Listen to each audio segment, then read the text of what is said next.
pwede masisigo ba't ganto? Ginaganapan ko lang na natural, tsaka inagapan ko na mautal nilawan sinugal, ginapang minahal. Katagalan natutunan ko rin tumagal, tsaka alam ko naman na inaabangan na sana tabangan yung papakawalan para di naabangan. Kaso nga lang pala pa naman ang alabang kinalakihan na galingan kaya nakasanayan ko makabuo na madiin. Di ko na malayo na malayo na malayo na palayo narating patay ako na pailing. Mga naniwala di ko pwede biguin, di ko pwede pakitaan na bitin. Mga tingan na kalang busugin ko pa din kahit kabisado na kalitiin. Alam ko na may mata na nagbabantay kung paano ako sasablay, matyagang nag-aantay kung kailan ako tatamlay at lalaylay. Yung mga laway na makita ako na mahina, umay na manirang alay na manghila kasi nga walang pinakitang hindi pamatay.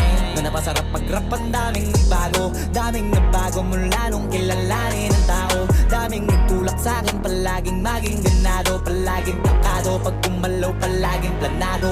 Daming pasabog, kailangan pag malawak ang sakop, ikaw din ang talo sa laban. Pag nabalot ng takot kung saan ka aabot, takutin lahat ng mahahakot. Yung dami ng pagod ay may sukli pag di ka madamot. At kung di ko tsinaga, baka nauwi na sa wala. Ganito pala to kalala, kita mo naman na napala. Paano ko hindi ko ginawa, yung iba di makahalata. Malaki na anak kataya, marami na pwede mawala, kaya di na pwede pabaya, hindi pwede puro mamaya, baka sa huli mapahiya. Totoo na parang himala lang mula sa iba ba tiningala. Matagal ko din na kinapakatagawa, di man na pa yung kalidad, di mo na kita binabahan. Marami pa nagdududa, puro kilos ang inuuna. Ngayon kita mo namumunga, tumutubo na, pakarami ko nakukuha, pero di pa rin nalulula.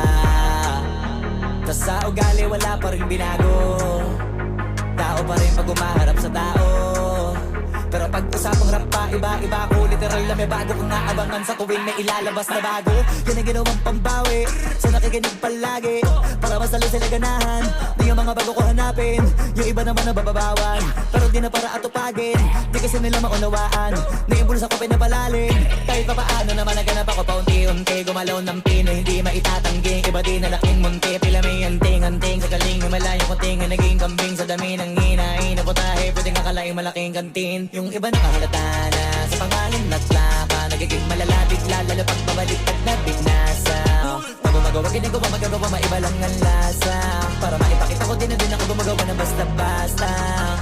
Ngayon lalo pang nananabik, kasi meron ang bumabalik. Gagawin ko pa rin ng gagawin. Ngayon saan pa kaya ko neto dadalhin? Subok na yung lagi niyong sinusubok nun. Yung mga nanubok, yung ilong umusok, tsaka kumulutumbong. Ito na ngayon yung mga sinabihin yung gonggong. Sa tuktok na kami tumutungtong, ito yung hindi niya matutunton. Tsaka randan nyo na rin pataas, kamay ng pataas kada labas, kahit hindi madalas, palakas pa rin ang palakas. Sa amin natong palabas, mabanas kaya nang mabanas. Pagkausap ang Pinas, pasok kami dyan, hindi na mapapalabas. Huwag ka na magtaka ba't nangyari at papano, kasi kitang-kita nyo naman malinaw pa sa klaro. Sarili na lang ang tinatalo, oo wala nang iba halata, kasi nga nung yung uso na iba, o diba yung iba nabura.